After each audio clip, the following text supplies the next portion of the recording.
Très heureux d'arriver à ce 32e. Ça fait des années qu'on court après avec Yann et toute l'équipe. On s'était engagé en allant à Magny à aller au 32e. C'était le contrat avec le président. Donc quelque part, la première satisfaction, c'est celle-là. Maintenant, d'avoir tiré une des deux, fallait y arriver. Hein. On l'attendait en plus et on est très content. Valenciennes, on a eu un premier contact avec eux pour préparer la rencontre. C'est un club pro, c'est carré, c'est des gens qui aiment vraiment le futsal et qui ont la même philosophie que nous. C'est un club qui pense que tous les joueurs de foot devraient faire du futsal pour bonifier certaines compétences derrière sur le foot extérieur également. Donc très content de jouer ce match-là. On va jouer dans un beau gymnase et on va se battre. On va se battre avec nos armes.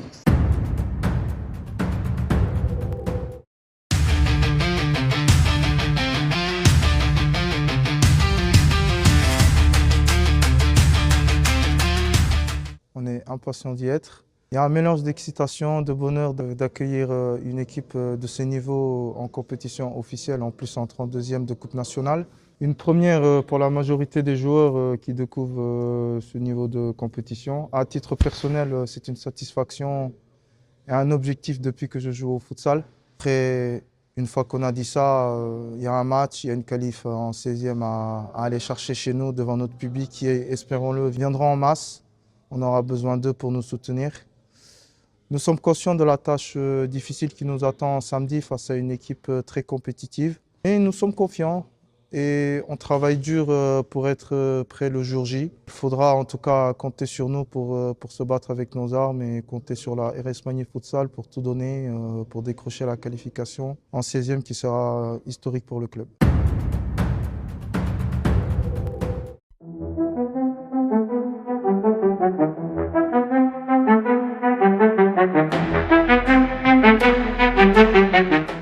On y est les gars, on y est et c'est cool, j'espère que les vibes sont bonnes. L'adversaire, lui, il a joué un match pour venir ici. Nous, on en a fait 4 les mecs, ils sont bourrés de confiance. Le job, il a été fait les gars. Et ça, je vous en remercie. Si vous rentrez sur le terrain, que vous avez un peu la pression, pensez aux équipes qu'on a battues, aux équipes qui auraient voulu être à notre place. C'est d'abord, je fais ça et ensuite, je leur fais mal. Pour moi, aujourd'hui, c'est 40-60. 40, c'est ça. Et les 4 qui sont partis pour jouer, Nunzio, Anto, Salva, Louis, ok, on verra si Yonis fait la bascule à un moment donné. La clé du match, elle est là, les gars. Et si le scénario du match, il est un peu difficile pour nous, et si à un moment, eh ben, venez, on le fait quand même. Parce que si on passe une fois, ça va rassurer, ça va vous booster. Si aujourd'hui, sur les premières minutes, vous êtes en capacité de faire des choses qu'on a travaillées, et ça se passe bien, mais oh, les gars, vous allez prendre des jets de confiance, ça va vous galvaniser de fou. De fou. Bonjour à toutes et à tous. Grand amoureux du football amateur, aujourd'hui on se retrouve pas pour du foot extérieur mais bien pour du futsal. 32e de finale de Coupe nationale qui va avoir une opposition entre la RS Magny, club pensionnaire de Régional 1 futsal, et Valenciennes Football Club, club de D2 futsal. On est en ce moment au gymnase Saint-Symphorien pour cette rencontre tant attendue par les supporters et supportrices de la RS Magny. Au niveau des classements respectifs de ces deux équipes, pour le VAFC, elle est 4e de D2 futsal avec 16 points, 32 buts marqués, 29 buts encaissés. Pour la RS Magny, elle est pour l'instant 7e de R1 avec 9 points, 31 buts marqués, 28 buts encaissés. Au niveau des derniers matchs pour ces deux équipes, pour la RS Magny, et une victoire 3-2 face à Futsal Grand Verdun. Et pour le VAFC, c'est une victoire en championnat 4-3 face à Ascali Hainaut Futsal HWA. Au niveau de l'arbitre de cette rencontre, ça sera Monsieur Morard. Il sera assisté de Monsieur Kiffer et de Monsieur Magron. Au niveau de la déléguée principale de cette rencontre, ça sera Madame Gérard. On n'oublie pas surtout de s'abonner à l'Instagram et au TikTok de la RS Magny Futsal, mais également de lâcher un petit like pour cette vidéo et de vous abonner à mes réseaux sociaux Hugo Jaskoviak Commentary sur Instagram, TikTok, YouTube et LinkedIn. Et maintenant, je vous laisse avec la composition de la RS Magny Futsal. C'est parti. Avec dans les buts le numéro 1, Benacuista Enzo. Numéro 2 et capitaine, Diallo Fodé. Numéro 6, Hutin Louis. Numéro 10, Arancio Salvatore. Numéro 11, Charles Nunzio. Les remplaçants pour la RS Magny avec le numéro 3, Rondo Nicolas. Numéro 4, Somen Jamy. Numéro 5, Negaz Eymen. Numéro 7, Henri Anthony. Numéro 8, Jaka Fernandez, Yonis. Numéro 9, Kazeli, Lucas. Numéro 12, Wada, Mikhail. Les entraîneurs de la RS Mani, Yannick Zanetti et Guillaume Van Averbeek. Et au niveau du staff, ça sera Ryan Elberry.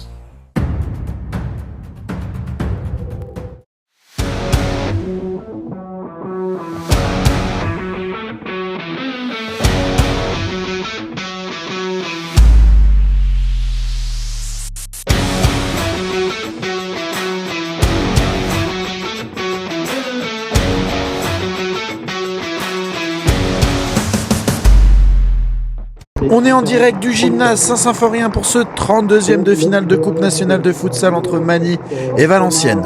Mani en rouge joue à domicile devant son public, prêt à relever un énorme défi ce soir. En face, Valenciennes en blanc, club 2D2 futsal, arrive avec le statut de favori sur le papier.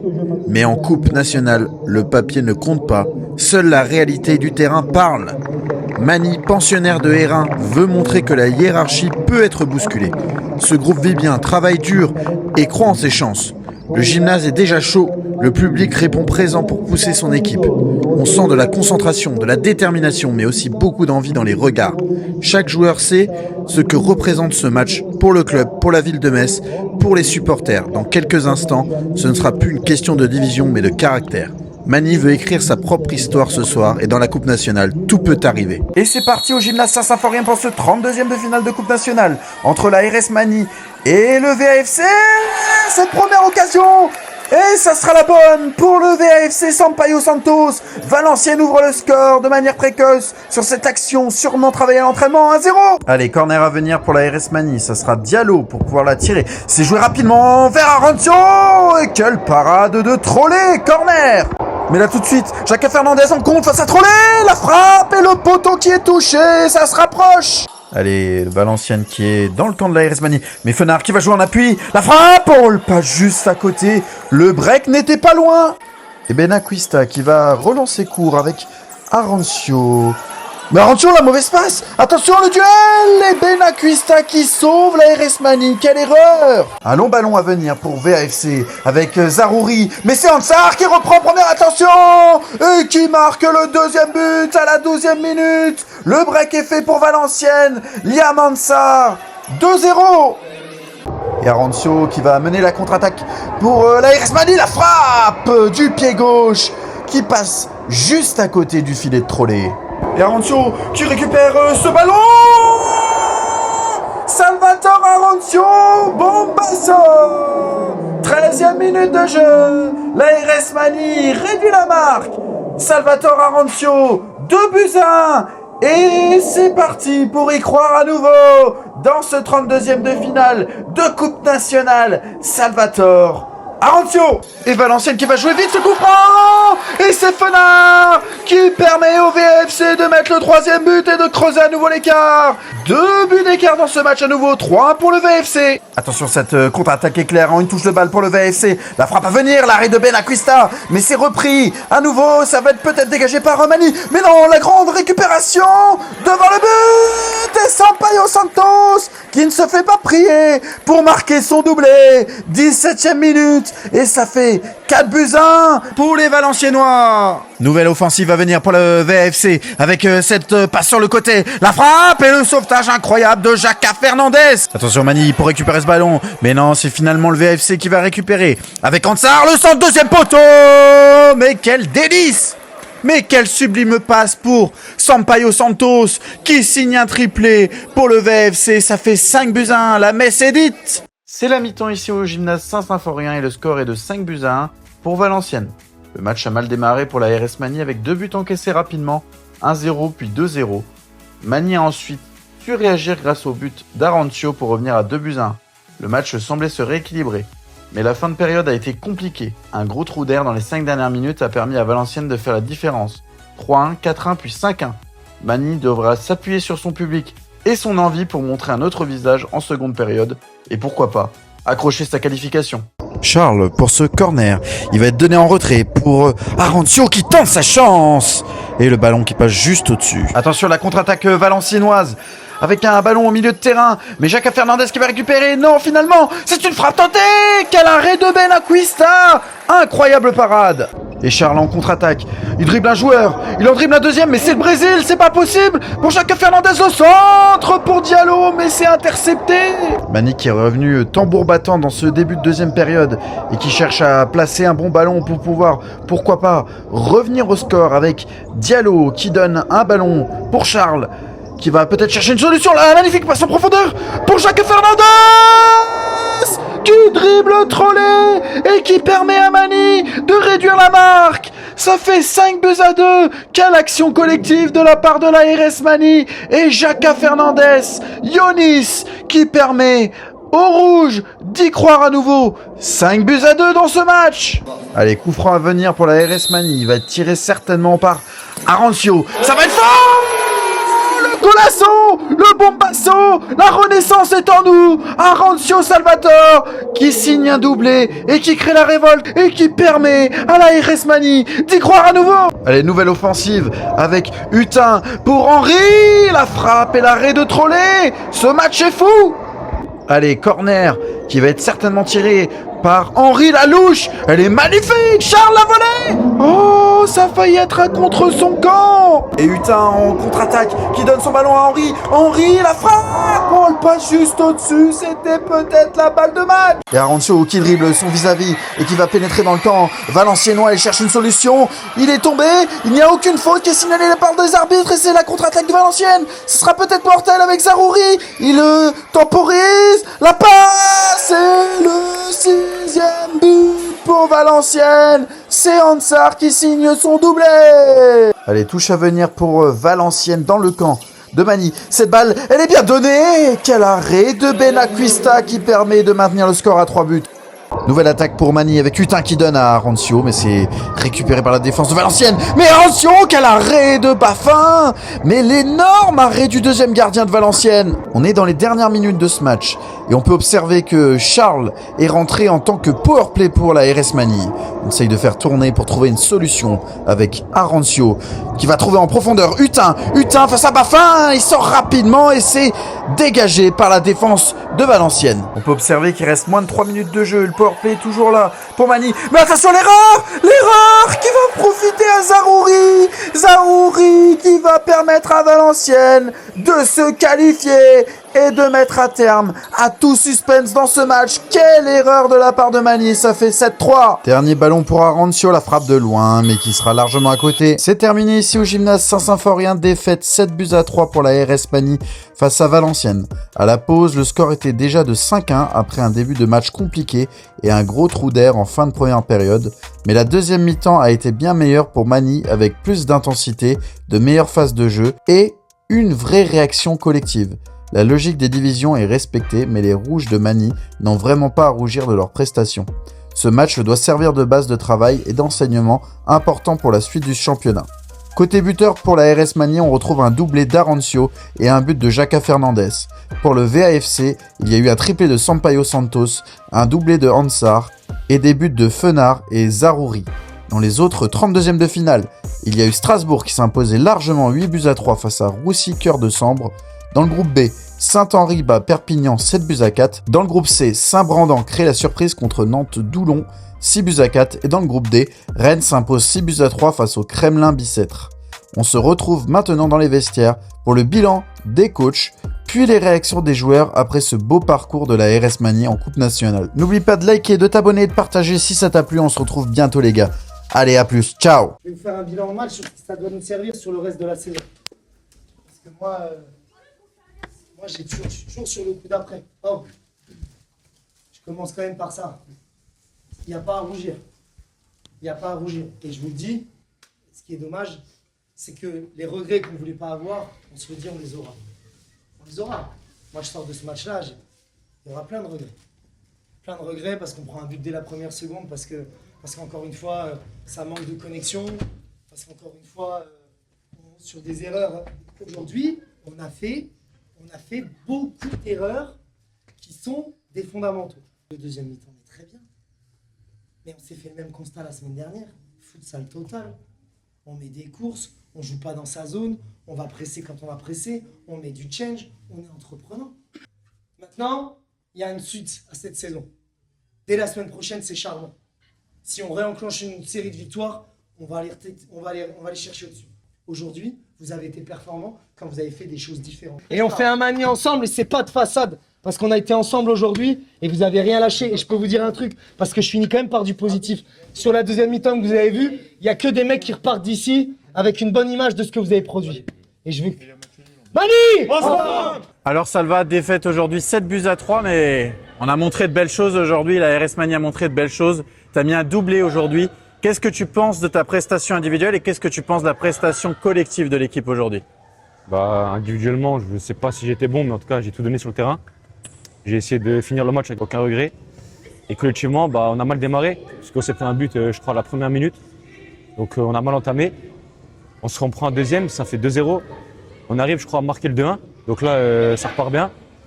Et je crois qu'après, il déroule. Il déroule parce qu'on est plus concentré, on prend des buts par des erreurs individuelles et collectives. Donc ça fait 5-1 à la mi-temps. À la mi-temps, le discours du coach, il est bon. Il nous fait rebondir. On revient avec de meilleures intentions. On arrive à revenir, je crois, 5-2, 5-3. Donc on se dit que le match n'est pas fini, le public l'a bien poussé. Donc je remercie le public d'être venu. Et après, c'est une Ligue 2 en face, donc c'est des pros. On a essayé de tout donner, mais c'était plus fort dans tout. On n'a pas à rougir, mais bon, on finit quand même avec des regrets. Au final, ils mettent encore 2 buts, ça fait 7-3. Et le match se finit sur 7-3. Mais tout ce que je peux dire, c'est qu'en deuxième mi-temps, je crois qu'on fait match nul, on fait 2-2. Donc on a fait une meilleure deuxième mi-temps que la première. Mais voilà, c'était un beau match, une belle fête. On se fait éliminer en 32e. C'est comme ça, on va revenir plus fort et puis bien jouer à Valenciennes pour leur qualification. D'accord, oui, beaucoup d'apprentissage après ce match. Et d'ailleurs, quels sont les objectifs du coup pour le championnat maintenant à venir? Pour le championnat, on va essayer de faire mieux que la première partie parce que les objectifs ne sont pas là. On voulait plus haut dans le classement, je crois qu'on est 8e, je crois, ou 9e. Donc on n'est pas du tout là où on voulait être. Donc on va travailler, on travaille bien aux entraînements. On a des coachs de qualité, on a une équipe de qualité. Donc on va essayer de tout faire pour à la fin finir dans les 4 premiers et aller jouer le play-off pour la montée en Ligue 2. Donc on va tout faire pour... on va se donner les moyens et on espère que ça va marcher. Merci Salva et félicitations encore pour ton doublé. Merci, c'est gentil. Alors Abdel, victoire 7-3 aujourd'hui face à la RS Mani. Qu'est-ce que tu as pensé de la prestation collective de ton équipe aujourd'hui? Aujourd'hui, c'est bien, on a fait la victoire, on était venu pour gagner. Et voilà, on a fait ce qu'il fallait, surtout collectivement. On a demandé, avec les principes de jeu qu'on avait et le principe du coach, il nous a demandé vraiment de jouer notre football, surtout face à une belle équipe de Mani, et que surtout elle était jeune et combative. Du coup, collectivement, on a fait le boulot. Et ce qu'on voulait, c'était la victoire, quoi qu'il arrive. Et qu'est-ce qui a fait la différence dans ce match? Vous avez mené très vite au score. Ensuite, il y a eu un but de Mani à 2-1. Après, vous avez creusé l'écart. Ils sont revenus un petit peu. Et finalement, vous avez réussi à vous imposer quand même par 4 buts d'écart. Donc, qu'est-ce qui a fait la différence? La différence, voilà, c'est que nous, on a l'habitude de jouer collectivement, de ne rien lâcher. Donc, ce qui a fait la différence, c'est que voilà, ils ont donné tout ce qu'ils pouvaient. Surtout en première mi-temps, ils ont fait beaucoup d'efforts. Et nous, on a joué là-dessus, surtout sur leurs efforts. Et à un moment donné, on sentait qu'ils avaient ils avaient un peu du mal à se replacer et tout. Du coup, on en a profité pour marquer collectivement et marquer et gagner, quoi, du coup. Eh ben, merci Abdel et bonne saison à toi. Merci à vous. Alors, coach Zanetti, quel sentiment tu as après malheureusement cette défaite 7-3 face à Valenciennes? On a vu des belles choses à des moments dans le match. On a vu des moins bonnes choses. Donc, je voudrais ton analyse par rapport à ce match. L'analyse, elle est de la frustration parce qu'on a montré des choses intéressantes. Malheureusement, on a manqué d'expérience en début de match. Voilà, un peu de pression, un public venu en nombre, des joueurs qui, même si on essaye de jouer régulièrement, des équipes comme celle-ci en match de préparation, là c'est un contexte de match officiel. Voilà, fier de mes garçons sur la deuxième mi-temps parce qu'il y a vraiment 12 très belles minutes et après c'est, comme tu l'as dit, c'est très irrégulier. C'est très irrégulier, je pense qu'on va repartir de là avec des regrets. J'espère qu'on va repartir de là aussi avec des pistes de progression pour la suite. Et qu'est-ce que tu as dit à tes hommes justement à la mi-temps? On a vu quand même une réaction au début de deuxième mi-temps, comme tu as dit, 12 premières minutes vraiment bonnes. On revient à 5-3. Qu'est-ce que tu leur as dit? De jouer avec plus de confiance, d'avoir confiance sur le plan individuel en leur qualité, d'avoir confiance dans le plan de jeu qu'on avait mis en place, d'être entreprenant même défensivement, en n'hésitant pas à aller les mettre sous pression. Voilà, ce genre d'équipe, si on les laisse s'installer trop dans Dans leur jeu, c'est des équipes qui maîtrisent leur sujet et qui nous mettent en difficulté. Quand on a été entreprenant, on a su vraiment aller jouer chez eux, on a su se créer des occasions. Et malheureusement, il y a eu un step athlétique aussi qui a été en leur faveur et qui nous a pas permis de continuer à mettre cette intensité sur toute la deuxième mi-temps. D'accord. Et maintenant, c'est quoi les objectifs pour la deuxième partie de saison championnat? Les objectifs, c'est de remonter au classement. On est à un classement qui, je pense, ne révèle pas notre niveau de jeu et nos performances sur la première partie de saison. Après, sur une année où on lance un nouveau projet dans un nouveau club, on n'avait pas d'objectifs chiffrés en termes de classement. On va essayer de finir le plus haut possible et surtout avoir toujours cette volonté de progresser dans le jeu et d'avoir un jeu le plus attrayant possible, basé sur le mouvement. On veut aussi essayer d'être une équipe qui franchit un step à ce niveau-là. Alors Yannick, du coup, qu'as-tu pensé de ce match aujourd'hui? Victoire 7-3, vous vous qualifiez pour les 16e de finale de cette Coupe nationale. Ouais. Qu'est-ce que tu as pensé de ce match et qu'est-ce que tu as pensé de l'adversaire? Alors, la coupe, c'est jamais facile. Par définition, donc on savait qu'on allait tomber contre un adversaire sérieux, costaud, dont on avait très peu d'images et de renseignements. Bon, le résultat brut, il est positif. Donc on se satisfait de la qualification qui était quand même le principal objectif à aller chercher. Ce que j'ai pensé de l'adversaire, fidèle à l'image que je m'en faisais, c'est-à-dire costaud, bloc bas, très regroupé et puis essayer de profiter des contres. On pensait avoir fait le plus dur en ouvrant le score très rapidement et puis on n'a pas su mettre le second, ce qui fait qu'on les a laissés un peu dans le match. Et puis comme à notre habitude cette saison, à 2-0, on donne un but facile, trop facile à mon goût, qui les relance un peu. Malgré ça, je trouve qu'on fait une première mi-temps de bonne facture malgré tout, même si on peut toujours faire mieux. Mais on fait une première mi-temps de bonne facture. Et puis normalement, à plus 4, c'est fait, on ne doit pas relancer. Là, on relance, même chose, on est dans les cadeaux à outrance. On ne valide pas nos temps forts de deuxième mi-temps, ce qui fait qu'ils continuent à y croire un petit peu et on les laisse dans le match. Et puis il a fallu une erreur de leur part, ils prennent powerplay, ils le jouent très mal. Et pour mettre le 6e, et le 6e, il a tout éteint. D'accord, et maintenant, c'est quoi les objectifs pour cette Coupe nationale, mais également en championnat pour votre équipe? Coupe nationale, l'objectif chez nous, il est de ne pas se faire sortir contre une équipe hiérarchiquement inférieure. Après, le tirage, on le subira. De toute façon, c'est rien de dire je veux ci, je veux ça.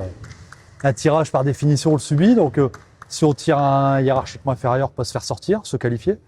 Et puis, si on tire des 2 ou des 1, on jouera le match là aussi pour le gagner. Mais voilà, après, nous, on a un autre objectif qui est de continuer à combler les dates de trous parce que le championnat des 2, il est très gruyère.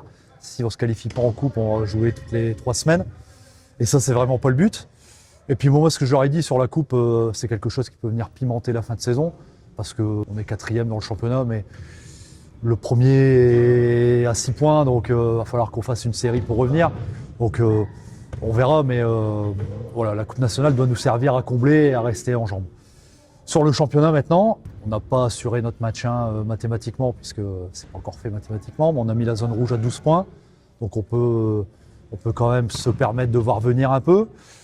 Et puis l'idée, c'est d'essayer de faire une série en championnat pour voir jusqu'où on peut aller taquiner le trio de tête. Et puis si on arrive à la faire, on taquinera et on jouera notre rôle de trouble-fête jusqu'au bout. Et puis si on n'y arrive pas, on continuera à essayer de jouer notre rôle d'arbitre jusqu'au bout, c'est-à-dire battre les équipes derrière nous, essayer d'accrocher les gros. Mais voilà, continuer à travailler. L'objectif premier est le maintien, parce que la section futsal, on a galéré à la monter pendant des années, on n'arrivait pas à sortir de la R1 Hauts-de-France. On l'a monté, maintenant on veut s'installer en D2 durablement. Ce que je disais à certains de vos confrères là-haut dans le Nord, c'est qu'on veut devenir entre guillemets une valeur sûre. On dit VA, c'est une équipe de D2, une bonne équipe de D2. Et puis peut-être un jour, si ça s'ouvre à l'avenir, regardez ce qui se passe au-dessus, mais à l'instant T, on est compétiteur. S'il y a un coup à jouer, on le jouera. Mais vraiment, le fond du truc, c'est asseoir le club sur le niveau national. Et puis voilà, ce sera déjà pas si mal.